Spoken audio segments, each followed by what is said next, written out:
이제 우리 마음을 다해 살아계시며 인자하시며 우리에게 구원의 은혜를 베풀어 주신 하나님의 은혜를 기억하며 하나님께 예배합니다. 오직 나는 주의 풍성한 사랑을 힘입어 주의 집에 들어가 주를 경외함으로 성전을 향하여 예배하리이다. 아멘.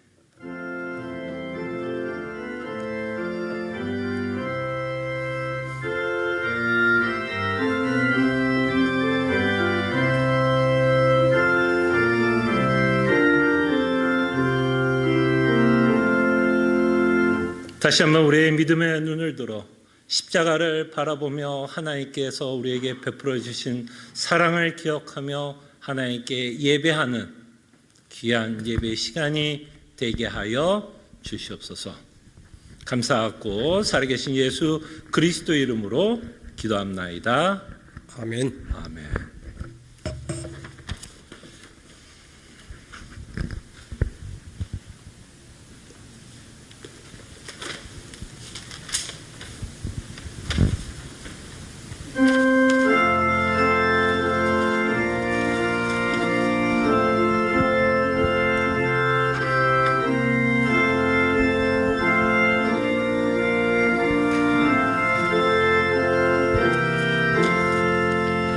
천지에 있는 이름 중 귀하고 높은 이름, 주 나시기 전 지으신 구주의 이름 예수. 주 앞에 내가 엎드려 그 이름 찬송함은 내 귀에 들린 말씀 중 귀하신 이름 예수. 주 십자가에 달릴 때 명패에 쓰인 대로 저 유대인의 왕이요 곧 우리 왕이시라. 주 앞에 내가 엎드려 그 이름 찬송함은 내 귀에 들린 말씀 중 귀하신 이름 예수. 지금도 살아 계셔서 언제나 하시는 일, 나 같은 죄인 부르사 참 소망 주시도다. 주 앞에 내가 엎드려 그 이름 찬송함은 내 귀에 들린 말씀 중 귀하신 이름 예수. 주 예수께서 영원히 어제나 오늘이나 그 이름으로 우리에게 참 복을 내리신다. 주 앞에 내가 엎드려 그 이름 찬송함은 내 귀에 들린 말씀 중 귀하신 이름 예수. 아멘. 함께 교독합니다. 아니요, 잠시만요. 교독이 아니라 회개의 기도를 하는 시간을 갖겠습니다. 하나님의 말씀을 제가 한 구절 읽어드리고요, 말씀을 기억하면서 한 주의 삶을 회개하고 또 기도하는 시간 갖습니다. 나는 세상에 더 있지 아니하오나 그들은 세상에 있사옵고 나는 아버지께로 가옵나니 거룩하신 아버지여 내게 주신 아버지의 이름으로 그들을 보존하사 우리와 같이 그들도 하나가 되게 하옵소서. 아멘. 말씀을 기억하며 한 주의 삶을 회개하고 기도하는 시간 같습니다. 주님, 정말 이 시간 우리로 회개하고 정말 말씀대로 정말 우리의 공동체가 정체성을 잃지 않도록 주님 도와주시옵소서. 우리가 예수 그리스도 안에 있다면 이미 하나라는 사실을 잊지 않게 하여 주실 때에 진리로 하나 되게 하여 주시고 진리로 하나 된 것을 확인하는 교회가 되게 하여 주시고 또한 우리의 삶의 목적이 같다라는 것을 확인하게 하여 주시며 참으로 무엇보다 주의 은혜로 주의 영광을 위해서 살아가는 것을 확인하며 살아가는 하나님의 백성들 되게 하여 주시옵소서.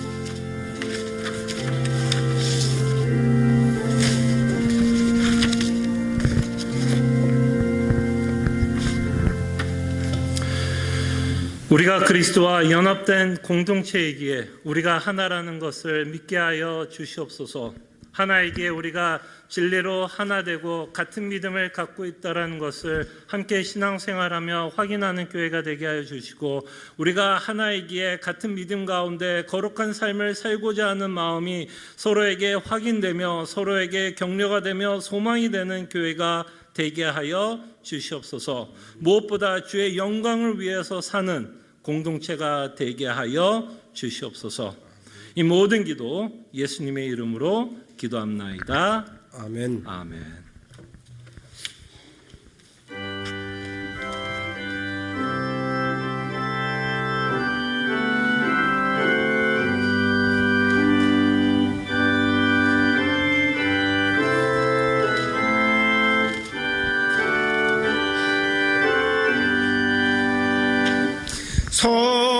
성자의 귀한 몸 다 같이 일어나셔서 찬송하겠습니다.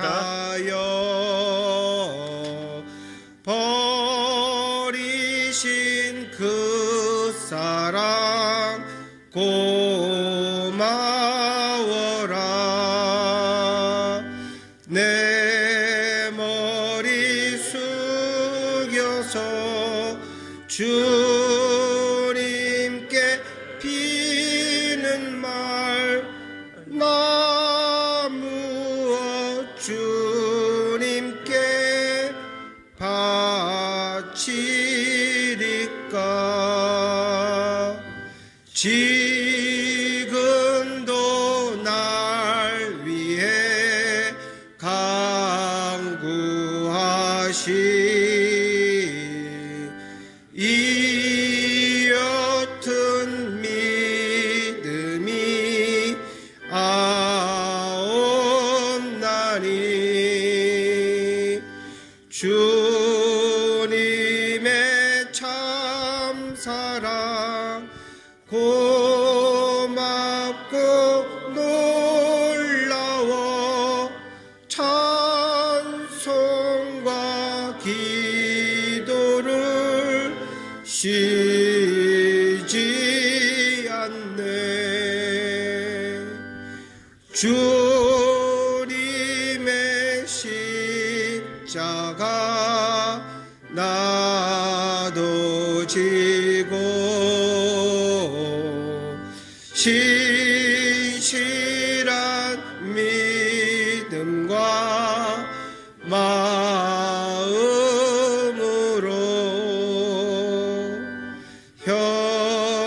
형제의 사랑과 친절한 위로를 네게 나 베풀게 하옵소서.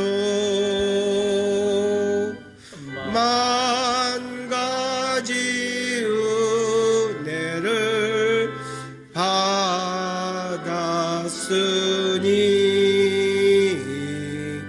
내 평생 슬프나 즐거우나 이 몸을 온전히 주님께 바쳐서 주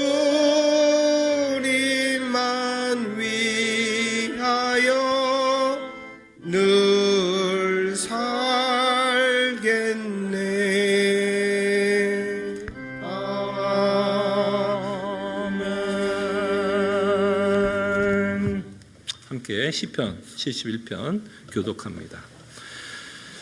하나님이여, 내가 주께 피하오니 내가 영원히 수치를 당하게 하지 마소서. 주의 일을 나를 건지시며 나를 품어주시며 주의 길을 내게 기울이사 나를 구원하소서. 주는 내가 항상 피하여 숨을 바위가 되소서. 주께서 나를 구원하라 명령하셨으니 이는 주께서 나의 반석이시요 나의 요새이심이이다. 나의 하나님이여, 나의 악인의 손 곧 불의한 자의 흉악한 자의 장정에서 피하게 하소서. 주 여호와여, 주는 나의 소망이시요 내가 어릴 때부터 신뢰한 이시라. 내가 모태에서부터 주를 의지하였으며 나의 어머니 배에서부터 주께서 나를 택하셨으니 나는 항상 주를 찬송하리이다. 아멘. 아멘. 우리의 신앙을 함께 고백합니다. 전능하사 천지를 만드신 하나님 아버지를 내가 믿사오며 그 외아들 우리 주 예수 그리스도를 믿사오니 이는 성령으로 잉태하사 동정조 마리에게 나시고 본디오 빌라도에게 고난을 받으사 십자가에 못 박혀 죽으시고 장사한 지 사흘 만에 죽은 자 가운데서 다시 살아나시며 하늘에 오르사 전능하신 하나님 우편에 앉아 계시다가 저려서 산 자와 죽은 자를 심판하러 오시리라. 성령을 믿사오며 거룩한 공예와 성도가 서로 교통하는 것과 죄를 사하시는 것과 몸이 다시 사는 것과 영원히 사는 것을 믿사옵나이다. 아멘. 자리에 앉으시겠습니다.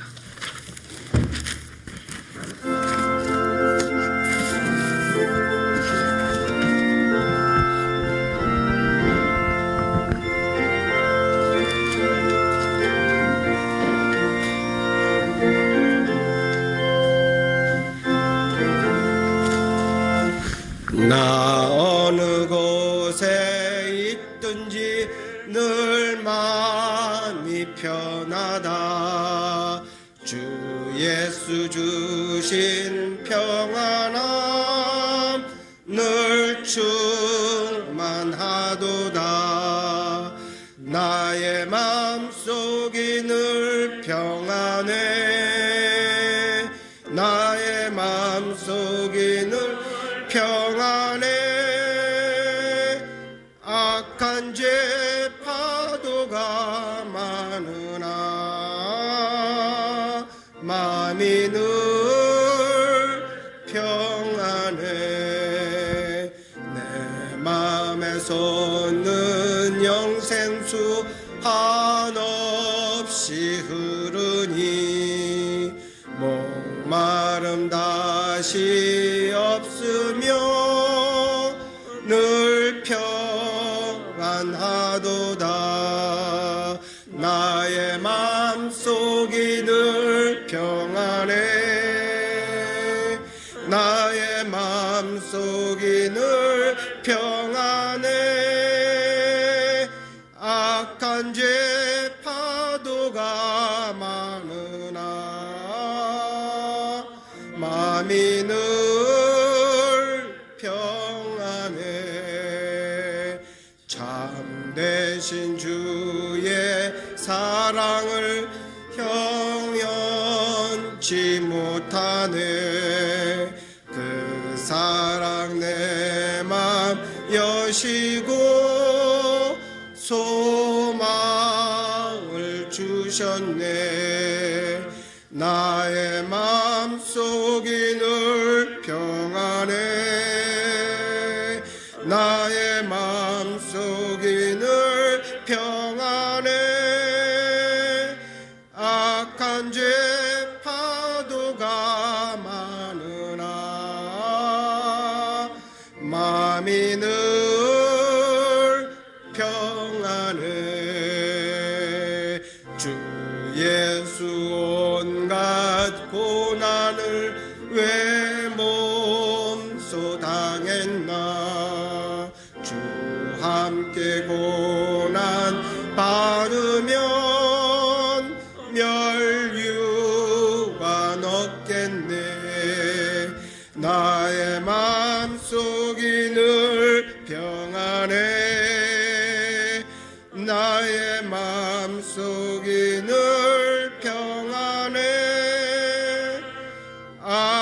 험한 죄 파도가 많으나 마음이 늘 평안해.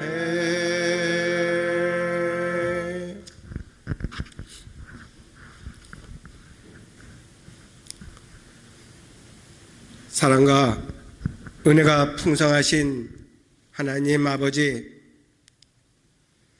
하나님의 기뻐하신 뜻 가운데에 세상 천지 만물을 창조하시고 보존 유지하시며 섭리하시는 전지전능하신 하나님 아버지, 창세전 택하시기로 정하신 저희들을 때가 참에 부르사 성령으로 거듭나게 하시고 그리스도 안에서 주의 자녀 삼아 주심에 감사드립니다. 주의 자녀여 백성이기에 우리가 무엇을 하든지 먼저 하나님을 생각하며 하나님을 영화롭게 하고 즐거워하여 함에도 불구하고 우리 자신만을 생각하고 세상의 즐거움과 안위를 추구하는 가운데에 하나님을 멀리한 저희들이 아니었나. 우리 자신을 돌아보게 하옵소서. 이렇게 우리가 부족하고 연약함에도 불구하고 언제나 우리와 함께 하시사 우리 안에 시작하신 구원을 이루어 가시는 하나님 아버지 감사합니다. 죄로 인하여 잃어버린 우리 안에 하나님의 거룩한 성품을 재창조하시며 저희로 성년의 전 삼아 주시사 그리스도의 형상을 닮아가도록 이끌어 가심에 감사드립니다. 주님, 날마다 하나님과 원수되는 우리의 육신의 생각이 사라지게 하옵시고 하나님과 화목한 가운데에 진정한 평안과 기쁨을 누리며 사는 저희들 되게 허락하여 주시옵소서. 하나님을 알지도 찾지도 않는 이 어두운 세상에 남겨두신 저희를 통하여 저들에게 복음의 빛을 비추며 하나님의 영광을 드러내는 주의 백성들 되게 하여 주시옵소서. 주님, 우리 모두는 그리스도의 피로 산 주의 자녀들이기에 때로는 사랑으로 훈련하시고 연단하시기 위하여 주시는 하나님의 말씀들을 경히 여기는 자들이 되지 않게 허락하여 주시옵소서. 때로는 그것이 우리에게 시험과 환난으로 올지라도 그 안에서 하나님의 지혜와 사랑과 온유함을 깨달아 알게 허락하여 주시옵소서. 광야와 사막 같은 믿음의 길 가는 동안 우리의 심령이 마르고 갈급할 때에 오직 하나님의 말씀만이 우리의 생명수 되게 허락하여 주시옵소서. 또한 우리 곁에서 넘어뜨릴 틈만 노리는 사탄의 거짓과 세상의 유혹으로부터 지켜주시고 믿음을 갖고 오로지 예수 그리스도의 십자가만을 바라보게 하여 주시옵소서. 십자가에서 이루신 복음만이 진정한 우리의 위로가 되고 평안이 되게 하여 주시옵소서. 주님, 겸손한 자의 영을 소생시키시며 통회하는 마음을 소생시키시는 하나님의 그 크신 은혜가 항상 우리 안에 있게 하여 주시옵소서. 우리 모두는 그 하나님의 뜻을 더욱 온전하게 알고 싶기에 항상 말씀을 날마다 상고하며 기도하는 성숙한 주의 자녀들 되게 하여 주시옵소서.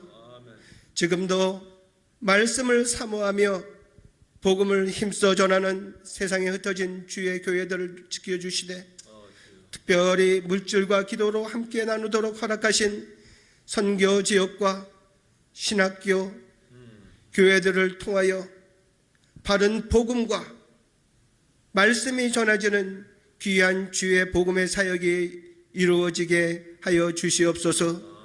주님, 우리 안에 병약한 성도들을 기억하여 주시고 모든 환난과 역경 가운데서 우리의 믿음을 강건케 지켜주신 것 같이 또한 우리의 육신의 면역 또한 강건케 하시사 코로나, 오미크론 모든 나쁜 질병으로부터 지켜주시고 보호하여 주시옵소서. 오늘도 담대함과 경외함으로 하나님의 말씀을 선포하고 예배의 모든 순서를 인도할 주의 종과 함께 허락하여 주시사 영육간의 강건함으로 지켜주시고 이 모든 예배를 통하여 주님 홀로 영광 받으시옵소서. 이 모든 말씀 우리 주 예수 그리스도의 이름으로 기도합니다. 아멘.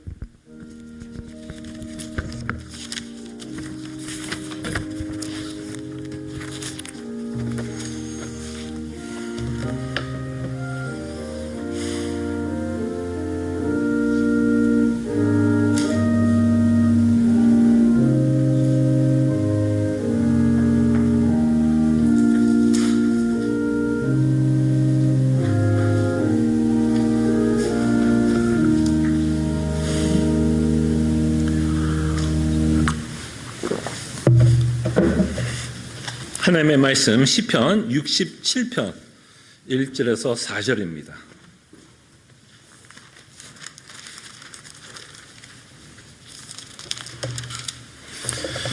(67편) 1절에서 4절.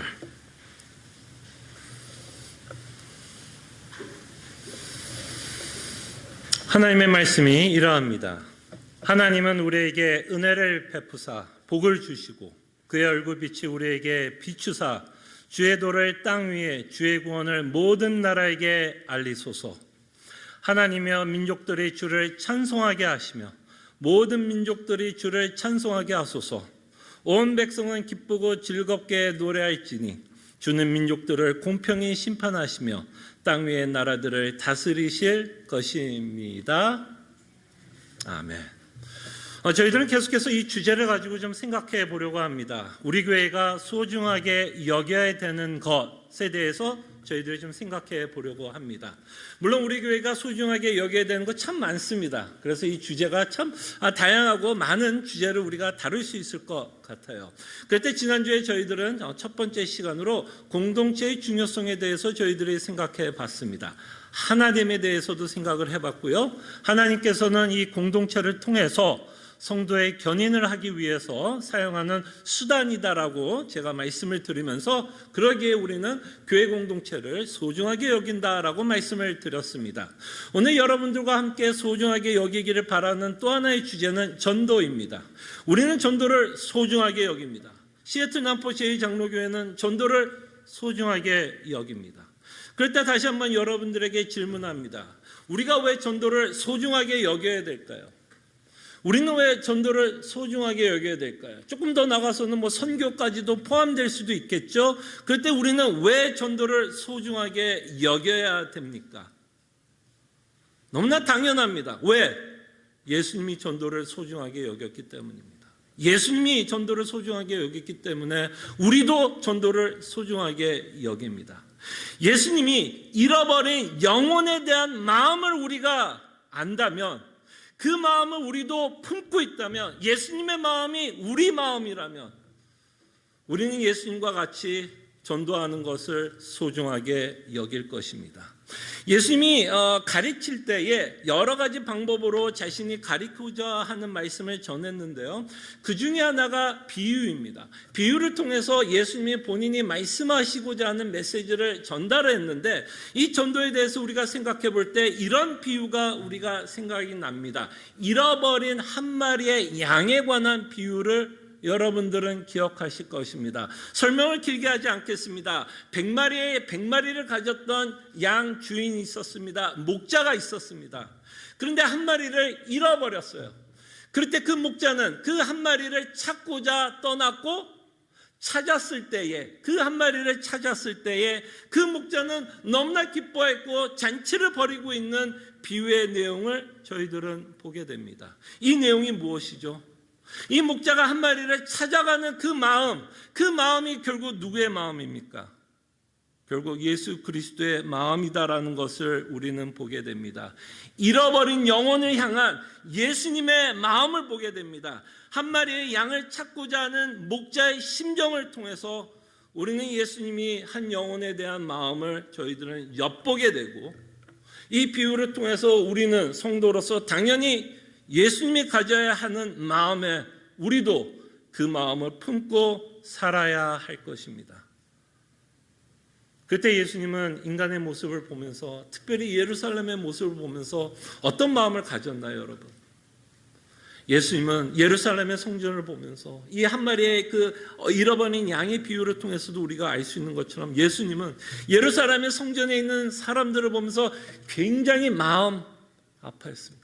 너무너무 마음 아팠어요. 너무너무 안타까워했습니다. 그들을 향해서 긍휼을 베풀길 원했고, 자비를 베풀어서 그들에게 필요했던 먹을 것도 허락했고요, 병도 고쳐주셨고요, 귀신도 쫓아냈습니다. 그들을 향한, 그 영혼들을 향한 그 안타까운 마음을 우리는 복음서를 통해서 보게 됩니다. 그때 예수님이 이 영혼들을 보면서 가장 안타까워했던 모습은 뭐였을까요? 그들이 하나님 앞에서 죄를 짓고 하나님 앞에 대적하며, 이들이 이렇게 대적할 때 이들에게 남는 건 하나님의 아버지의 심판밖에 남지 않기 때문에 이 예루살렘을 보면서 그는 통회하고 아파하고 있고, 비록 그들을 핍박했던 바리새인들이 있었고 수많은 사람들이 있었지만 그런 핍박에도 아랑곳하지 않고 그는 끊임없이 자신이 외쳐야 되는 복음을 전했습니다. 그렇게 복음을 전하고 있는 예수님의 마음을 보면서, 모습을 보면서 우리는 그가 잃어버린 영혼들을 향한 마음을 우리는 보게 됩니다. 그러면서 이 비유가 어떻게 끝나는지 알아요? 감사하게도 이 비유에는 결론이 나옵니다. 이 비유를 통해서, 잃어버린 양이라고 하는 이 비유를 통해서 예수님이 무엇을 말하고자 하는지는 잘 기록되어 있습니다. 누가복음 15장 7절을 볼게요. 여러분 주보를 보시길 바랍니다. 이것이 바로 예수님의 마음이었어요. 내가 너에게 이르노니 이와 같이 죄인 한 사람이 회개하면 하늘에서 회개할 것 없는 의인 99으로 말미암아 기뻐하는 것보다 더 하리라. 자, 99이 중요하지 않다라는 얘기를 예수님이 하려고 하는 게 아니죠.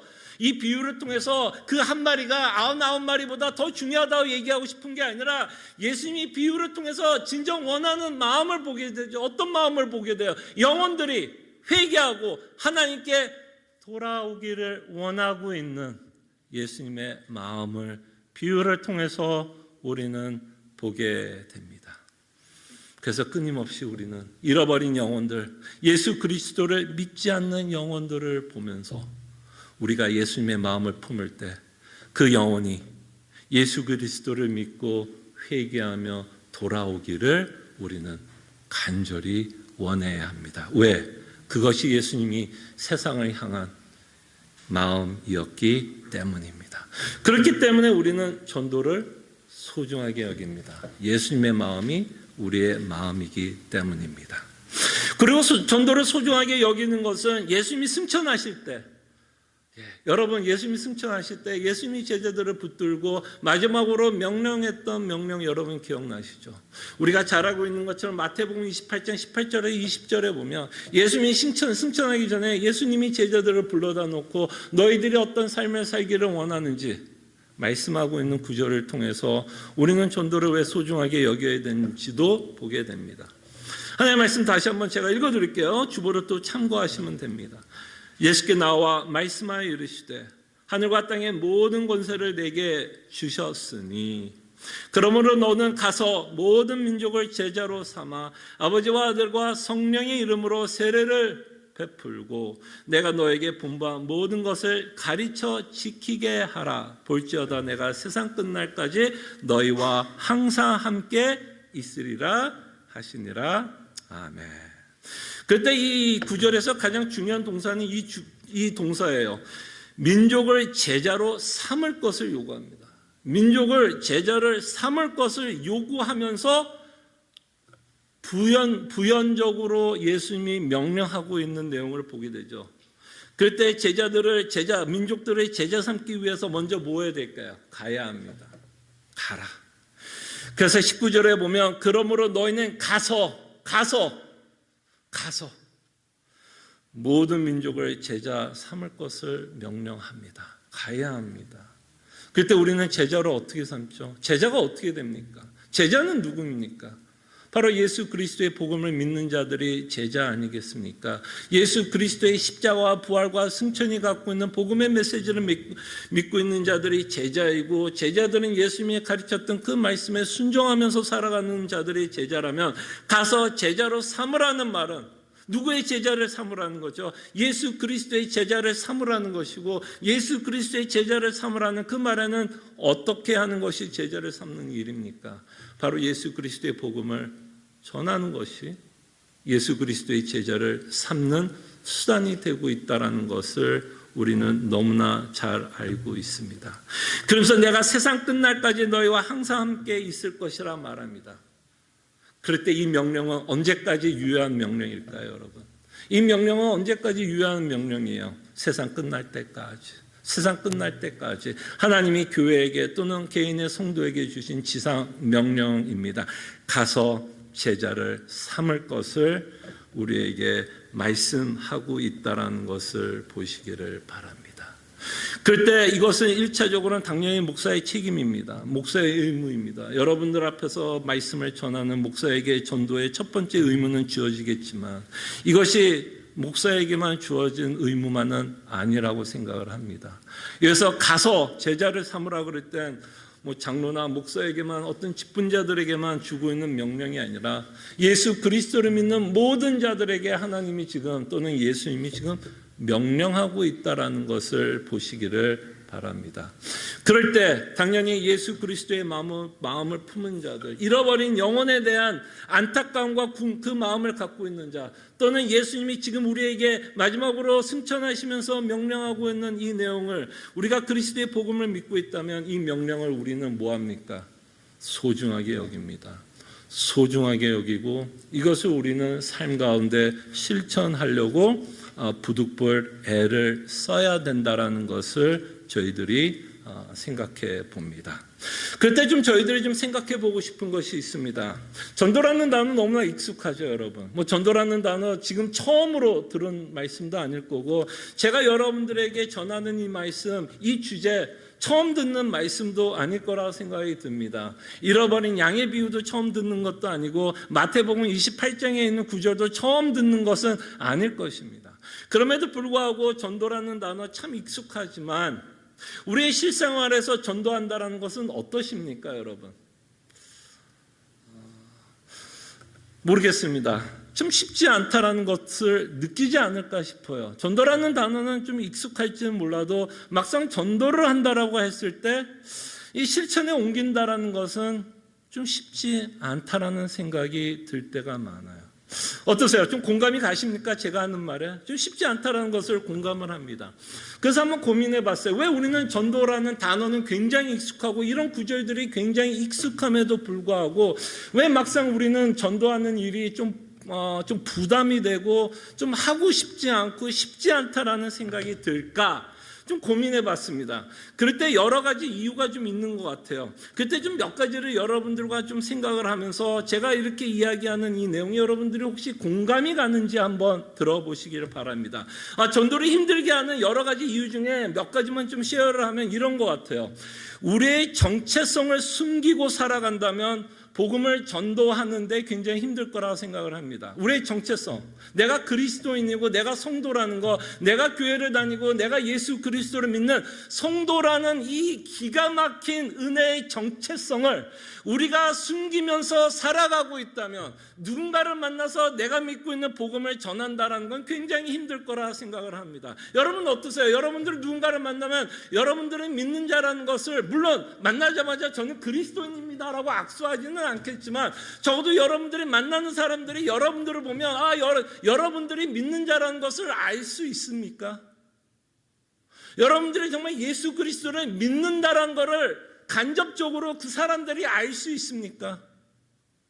아니면 내가 예수를 믿는다라는 것을 좀 숨기면서 살아갑니까? 우리의 정체성을 우리는 숨기면서 살아갑니까? 이렇게 우리의 정체성을 숨기면서 살아간다면 당연히 우리가 믿고 있는 복음을 전하는 것에 대해서도 당연히 부담스러울 거라고 생각을 합니다. 왜 우리의 정체성을 우리는 숨기려고 할까요, 여러분? 여러 가지 이유가 있겠죠. 왜 나는 내가 예수를 믿는 거에 대해서 좀 떳떳하게 또는 자랑스럽게 부끄럽지 않고 나는 예수를 믿는 자라는 것을 떳떳하게 말을 하지 못하든지 아니면 간접적이나마 나의 삶과 그죠? 나의 삶과 나의 말 가운데서 그것을 보이지 못하는 이유가 무엇일까요? 뭐 여러 가지 이유가 있겠죠. 내가 예수님이라고 믿는다면 사람들이 나를 평가할까 봐. 저 사람 예수 믿는 사람인데 왜 저래? 라는 말 듣고 싶지 않고, 또 나는 평상시에 죄를 열심히 짓고 살아가는데 사람들이 내가 죄를 짓고 살아가는 모습을 보면 다른 사람들이 시험에 들까 봐 부끄러워서, 그래서 혹시 나는 내가 그리스도를 믿는 것을 어떻게 하든 숨기려고 하십니까? 또는 여러분들이 직장에서는, 여러분들이 사업 가운데서든 여러분들이 예수를 믿는다라고 이야기를 하면 손해를 볼 것 같은 두려움도 있을 것이라 생각을 합니다. 제가 알고 있는 장로님이 사업을 했는데요, 그분이 어느 날 이제 사업을 하다가 바이어를 만났습니다. 물건을 파시는 분인데 어느 날 자신이 예수를 믿는다고 이야기를 했습니다. 그랬더니 이제 가격을 흥정하는데 그 바이어가 그 장로님한테 그렇게 얘기하더라. 아니, 예수 믿는 사람이 너무 비싸게 부는 거 아니에요? 무슨 얘기인지 아시겠죠? 예수 믿는 사람이 너무 가격을 비싸게 부는 거 아니에요? 만약에 그런 질문을 받는다면 당연히 자신이 예수를 믿는 것을 숨기고 싶은 유혹을 받을 것이라 생각을 합니다. 여러분들은 어떠십니까? 여러분들은 예수를 믿는 것을 자랑스럽게 여기십니까? 다시 말씀드리면 이렇게도 물어볼 수 있을 것 같아요. 여러분들은 예수를 믿는 것 때문에 삶의 위로와 기쁨과 소망과 삶의 어떤 의미와 목적을 찾습니까? 여러분들이 정말 예수를 믿는 것 때문에 삶의 기쁨과 목적과 어떤 희열과 감사함이 넘친다면 아마 그 마음 때문에 우리는 내 자신이 예수 그리스도를 믿는다라는 것에 굉장히 자랑스럽게 여길 것이고 예수님을 전하기가 훨씬 편할 것이라 생각을 합니다. 그때 우리가 전도가 어려운 이유는 어쩌면 전도가 뭔지를 모르고 전도할 때 어떤 내용을 전해야 될지를 모르는 것이 아니라 어쩌면 우리가 믿고 있는 복음에 대한 정말 감사함이 넘치지 않기 때문에, 그 복음이 우리에게 위로를 주지만 남들에게 나눌 만큼은 위로가 안 되니까, 그죠? 남들에게 나눌 만큼 위로는 안 되니까 우리가 전도하는 것이 좀 쉽지 않는 모습을 좀 보지 않는가 생각을 해봅니다. 그 다음에 또 전도를 하는데 또 방해가 되고 좀 우리를 어렵게 하는 생각은, 이런 생각도 좀 전도를 하는데 어렵게 하는 것 같아요. 전도하면 우리 교회에 나와야 한다라는 식으로 우리는 좀 생각하는 것 같아요. 누군가를 전도하게 되면 이 사람을 어떻게 하든 우리 시애틀 남포제이 장로교회로 무조건 끌고 와야 된다는 어떤 강박관념이 좀 있는 것 같아요.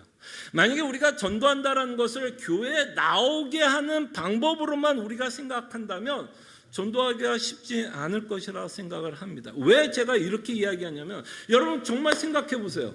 여러분들이 주변에 만나는 사람들을 한번 곰곰이 생각해 보십시오. 여러분들이 이민자로서 아마 여러분들이 만날 수 있는 폭이, 샘플이 굉장히 좁을 거라고 생각을 합니다. 많지 않을 거라고 생각이 들어요. 물론 우리 가운데 영어가 잘 되면 외국인들도 친구가 있을 수도 있고 충분히 사귈 수가 있지만, 이민 1세가 갖고 있는 한계가 있어요. 언어의 한계가 있다 보니까 대부분 우리가 우리의 속마음을 나눌 수 있는 사람들은 당연히 한국 사람이고 한국말을 하는 사람들입니다. 근데 여러분 한번 곰곰이 생각해봐요. 여러분들이 사귀었던 모든 사람들의 특징들이 있다면 뭘까요? 적어도 다 교회를 다니시든지 아니면 교회를 다녔던 분일 거예요. 그죠? 대부분이 교회를 다니든지 아니면 교회를 다녔던 사람이었을 거예요. 그런 사람에게 내가 복음을 전한다면 왠지 무슨 길티한 필링이 드냐면, 이 사람은 우리 교회를 끌고 와야 되나? 지금 교회 생활 잘하고 있는데, 모모교회에서, XX교회에서, 모모교회에서 열심히 교회 생활 잘하고 있는데, 그렇게 교회 잘하고 있는 사람들에게 내가 복음을 전하면 마치 우리 교회로 뭔가 빼돌리는 것 같은, 혹시 그런 생각이 들 수 있을 거라 생각이 듭니다. 그때 저는 전도가 교회를 모셔오는 행동이라고 생각하지는 않아요. 물론 제가 지난주에 공동체에 대해서 이야기하면서 여러분들이 예수를 믿게 되면 공동체에 소속이 되게 되고 공동체 안에서 신앙생활을 한다는 말은 했지만, 그거는 이제 그 사람이 이제 예수를 믿고 난 후 얘기고, 그죠? 예수를 믿고 난 후 얘기고, 그 전에는 우린 복음을 전합니다. 교회로 나오라는 게 목적이 아니라 예수 그리스도의 복음을 듣고 그 복음 안에서 믿음이 생성되며 예수님을 믿게 하는 것이 우리가 전도라고 생각을 한다면, 우리는 교회를 다니는 자들에게도 복음을 전할 수 있다고 생각을 합니다. 왜? 왜냐하면 제가 감히 이렇게 비판하려고 하는 얘기는 아니지만, 죄송하지만 좀 이렇게 얘기할게요. 다른 복음을 믿지 않는 성도들도 있을 수 있습니다. 교회는 다니지만 다른 복음을 믿지 않는 성도가 있을 수 있어요. 그렇지 않습니까? 그렇지 않습니까? 그렇다면 그들에게도 우리는 복음을 전해야 한다는 의무를 진다라고 저는 생각을 합니다. 그러고 나서 그분이 우리 교회에 나온다면, 같이 신앙생활하게 되면 더 감사할 수도 있겠지만, 그렇지 않더라도 상관은 없습니다. 어떤 교회를 다니는데 복음에 대한 왜곡된 생각, 잘못된 복음을 믿고 있다면 그 자에게 우리는 복음을 전해야 할 의무는 있다고 봅니다. 그 다음에 그들이 어떤 결정을 할지는 그것도 물론 하나님께 맡기고 하나님의 섭리에 맡겨야겠죠. 그때 우리는 복음을 전합니다. 또 하나 아까 말했던 것처럼 어떤 것이 힘드냐면, 교회를 다녔던 분들 전도하는 거 굉장히 힘들어요, 여러분. 아예 처음부터 교회를 안 다니고 교회가 뭔지를 모르는 사람들에게 복음을 설명하고 이게 무엇이고 교회가 뭔지를 설명하는 게 훨씬 쉽습니다. 교회를 다녔던 자들이 교회를 떠난 자들을 전도하는 거 굉장히 어려워요. 왜? 그들의 마음속에는 어떤 마음이 있어? 해봤다. 나 교회 다녀봤고 하나님 믿어봤고 성령 공부해봤고 제자훈련 해봤고 40일 특세 해봤고 다 해봤다라는 거예요. 그 다 해봤다라는 사람에게 전도한다라는 거 굉장히 힘듭니다. 그 다 해봤다는 얘기에는 어떤 마음이 있어요? 더 이상 나는 너가 하고 싶은 얘기 안 듣고 싶다라는 얘기예요. 사실은 너가 전하고자 하는 그 복음 난 교회에서 다 들어봤는데 나는 어찌했던 나는 그게 참 설득이 안 되고 믿어지지 않는다라고 이야기를 하는 겁니다. 그런 자들에게 복음을 전한다라는 것 쉽지 않아요. 교회에서 상처를 받은 자들에게 우리가 믿고 있는 복음을 전한다는 것 쉽지 않아요. 그런 사람들을 만나서 복음을 전한다고 그러면 좀 겁이 나요. 왜 겁이 나냐면 리젝트 당할 것 같은 두려움이 생기는 것 같아요. 그래서 이렇게 교회 생활을 했던 사람들에게 전도를 한다는 것 부담감을 우리는 갖게 됩니다. 그럼에도 불구하고 우리는 그런 자들을 위해서 우리는 전도해야 한다고 생각이 듭니다. 기회가 있든지 기회가 없든지, 또는 우리가 1세기에서 우리가 보는 것처럼 어떤 핍박 가운데서도 어떤 리젝션 가운데서도 그들은 끊임없이 예수 그리스도의 복음을 전하고 있다면, 교회를 다녔기 때문에 난 더 이상 안 듣겠다라는 사람에 대해서 우리가 포기하는 것이 아니라 우리는 때를 얻으려고 애를 쓰는 거죠. 기회를 얻으려고 애를 쓰고 적어도 인내하고 그 영혼을 위해서 우리는 뭐 할 수 있냐면 기도하면서 때가 됐을 때 끊임없이 기회를 호시탐탐 노리는 거죠. 언제 이 사람에게 복음을 전할 수 있을지에 대한 기회를 호시탐탐 노리고 기도하면서 언젠가는 하나님께서 기회를 주신다면 그렇게 완곡하게 복음을 리젝트하고 있는 자들에게 우리는 끊임없이 복음을 전해야 할 것이라 생각을 합니다.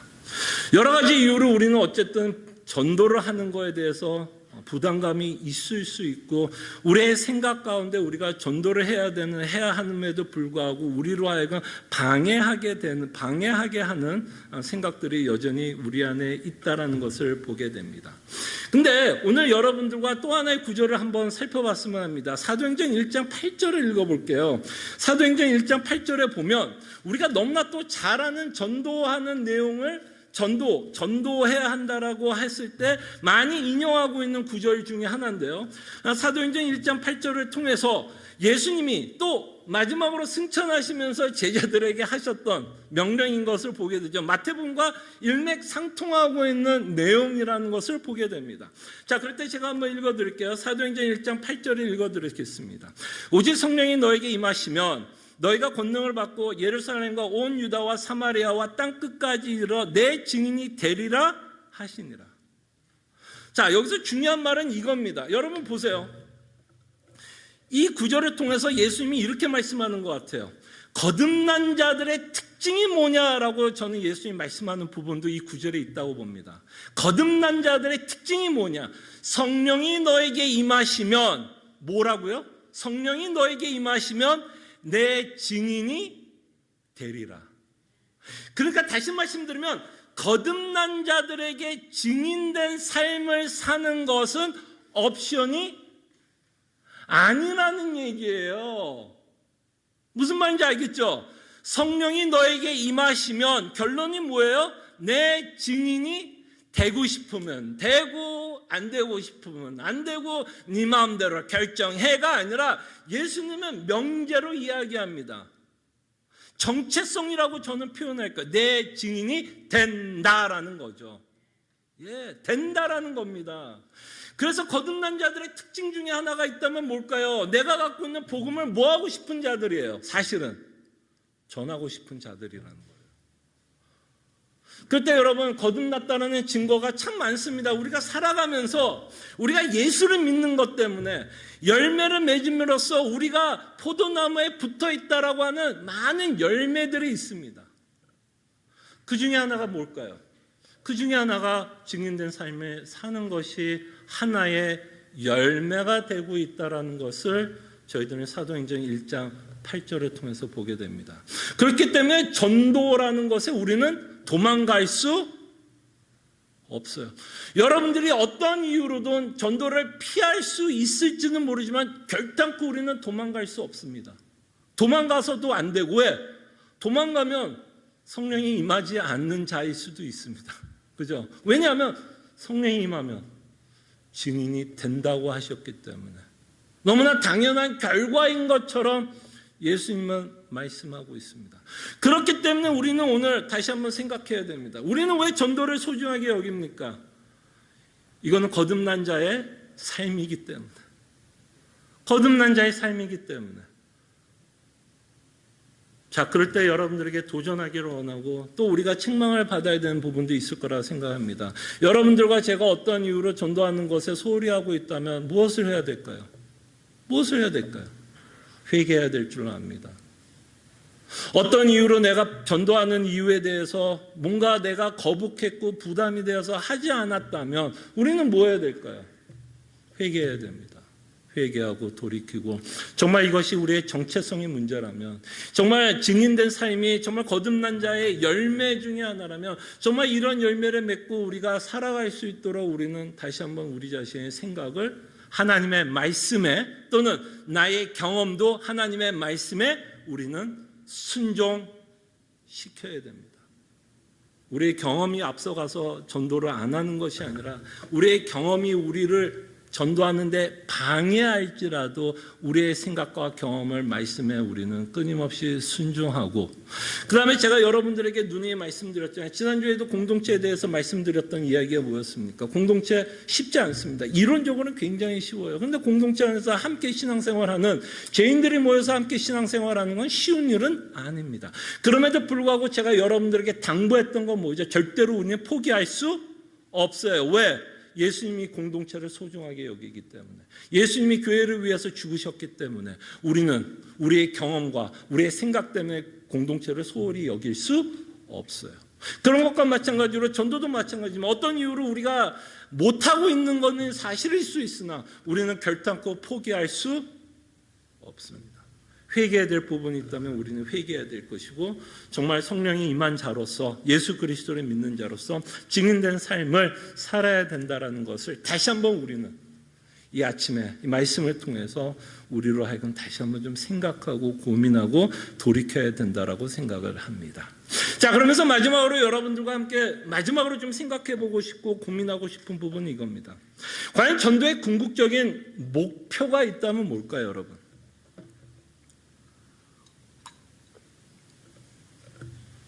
전도의 목적이 뭘까요, 여러분? 전도의 최종적 목적 또는 목표, 결승점은 뭘까요?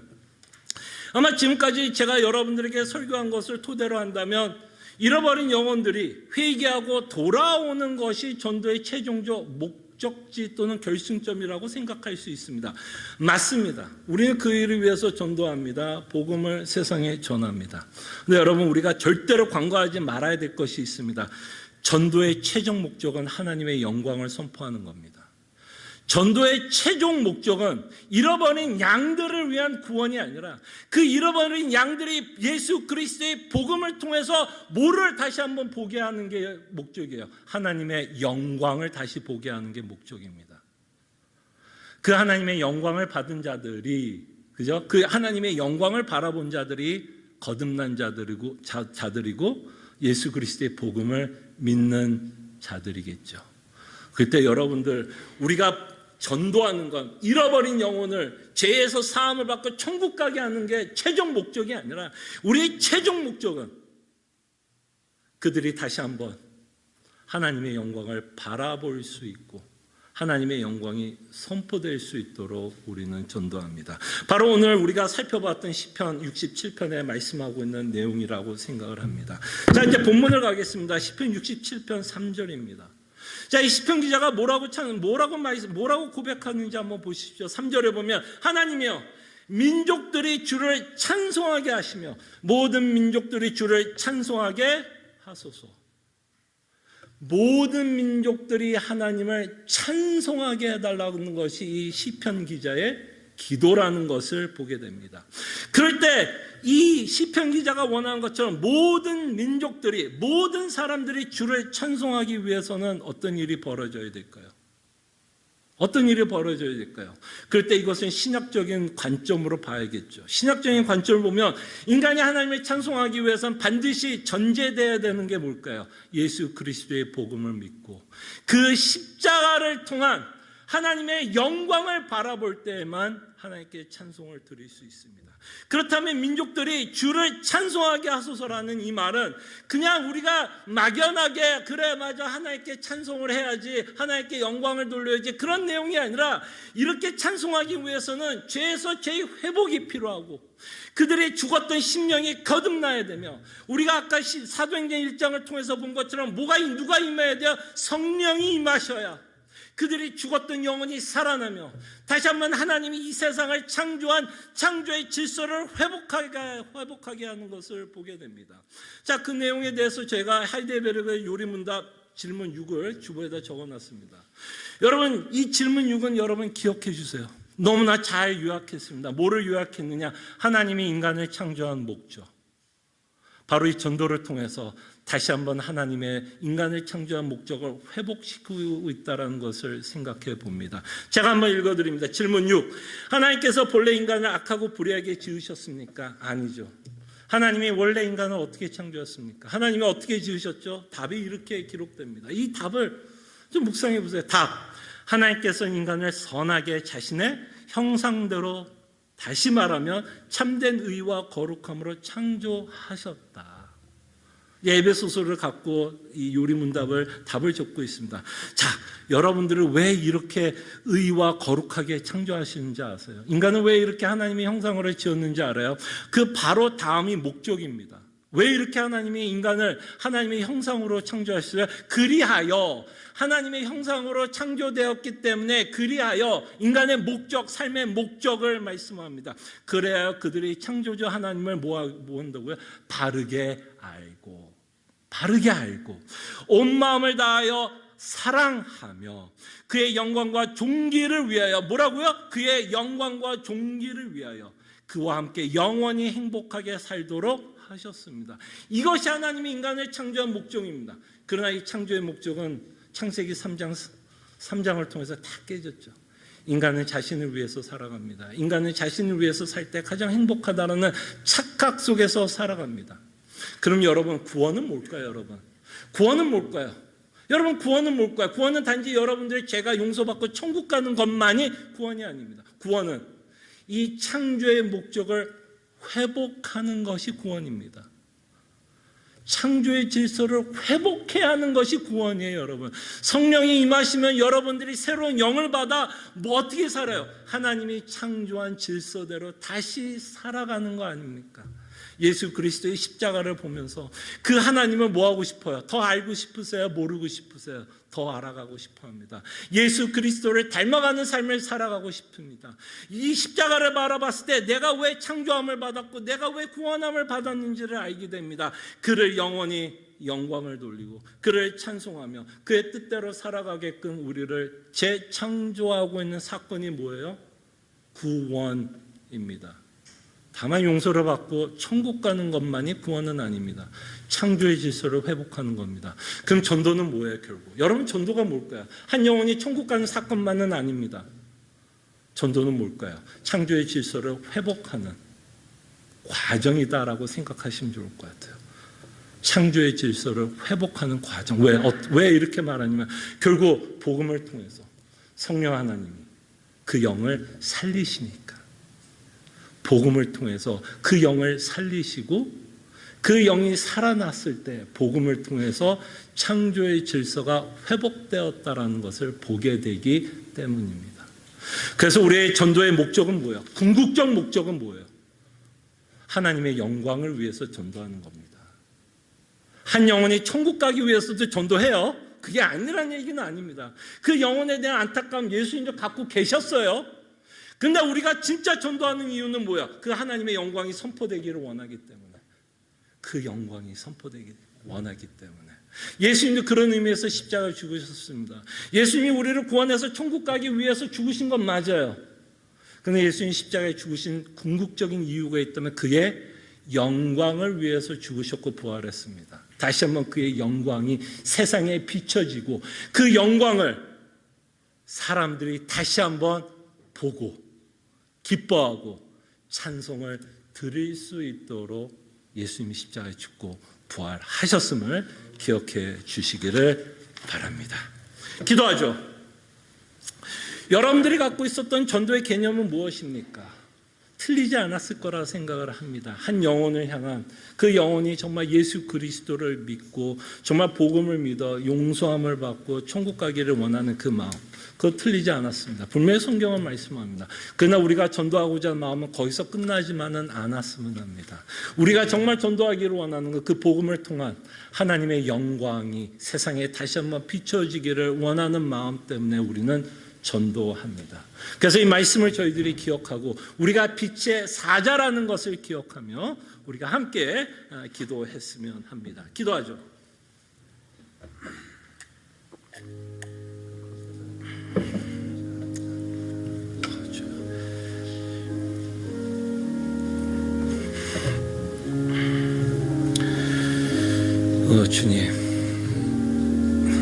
주님 정말 우리가 전도하고자 하는 마음, 정말 하나님의 영광이 선포되기를 원하기 때문에 이 세상의 주인이 하나님이라는 사실, 이 세상을 창조하신 분이 하나님이라는 것, 그의 영광이 선포되기를 원하는 마음 때문에 아버지 하나님 전도할 수 있도록 주님 도와주시고 또한 잃어버린 그 영혼들을 너무나 안타까워할 수 있는 마음, 그래서 가서 정말 예수 그리스도의 복음을 전할 수 있고 정말 우리의 생각, 우리의 마음을 그리스도의 말씀에 순종시키며 살아갈 수 있도록 주는 은혜를 베풀어 주시옵소서.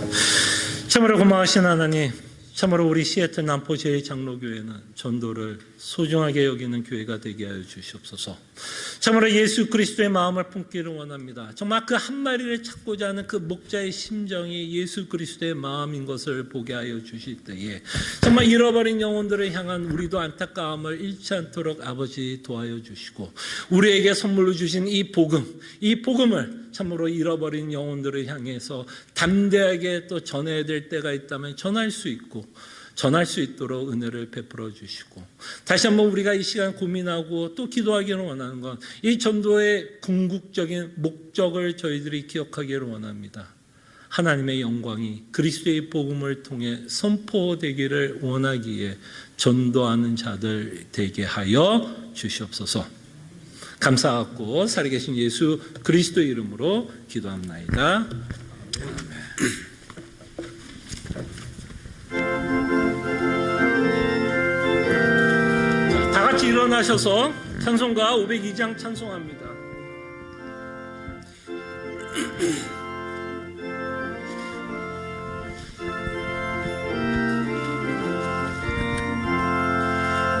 빛의 사자들이여 어서 가서 어둠을 물리치고 주의 진리 모르는 백성에게 복음의 빛 비춰라. 빛의 사자들이여 복음의 빛 비춰라. 죄로 든 밤 밝게 비춰라. 빛의 사자들이여 선한 사역 위하여 힘을 내라. 주 함께 하시겠네. 주의 크신 사랑을 전파하며 복음의 빛 비춰라. 빛의 사자들이여 복음의 빛 비춰라. 죄로 든 밤 밝게 비춰라. 빛의 사자들이여 주님 부탁하신 말 순종하여 이 진리 전파하라. 산을 넘고 물 건너 힘을 다해 복음의 빛 비춰라. 빛의 사자들이여 복음의 빛 비춰라. 죄로 든 밤 밝게 비춰라. 빛의 사자들이여 동서남북이나 땅끝까지 주님만 의지하고 눈이 어두워 못 보는 백성에게 복음의 빛 비춰라. 빛의 사자들이여 복음의 빛 비춰라. 죄로 든 밤 밝게 비춰라. 빛의 사자들이여. 함께 기도합니다. 참으로 고마우신 하나님 감사합니다. 저희들이 이 땅에 살아가면서 또한 예수 그리스도의 복음을 믿고 범사에 감사할 수 있는 이유를 주신 것도 감사하지만 또한 우리가 이 땅에 살아가면서 필요한 모든 것도 허락하시며 살 수 있는 모든 여건과 환경을 허락해 주심에 감사드립니다. 그 감사함으로 그 믿음의 고백으로 참으로 감사하는 마음으로 이 연보를 드립니다. 이 연보 외에 주님께서 함께해 주시고 이 연보를 통해서 이 시애틀 남포제일교회에 필요한 사역들에 지혜롭게 사용될 수 있도록 주님 도와주시고 이 연보가 허투루게 사용되지 않도록 우리에게 지혜와 명철을 허락해 주시고 이 연보를 통해서 하나님이 우리 교회를 보존 유지하고 있는 하나님의 놀라운 섭리를 바라볼 수 있도록 주님 은혜를 베풀어 주시옵소서. 감사하고 살아계신 예수 그리스도의 이름으로 기도합나이다. 아멘. 하나님의 백성들이여, 하나님이 주시는 축복의 말씀, 위로의 말씀 믿으시기를 바랍니다. 소망의 하나님이 모든 기쁨과 평강을 믿음 안에서 너에게 충만하게 하사 성령의 능력으로 소망이 넘치게 하시기를 원하노라. 아멘. 아멘. 주여, 전도할 수 있는 자 되게 하여 주시옵소서. 주님, 정말 잃어버린 영혼 또는 하나님의 영광을 선포를 사모하는 자들 되게 하여 주시옵소서. 감사합니다. 아버지 도와여 주시옵소서. 주님 함께 하실 것을 믿습니다.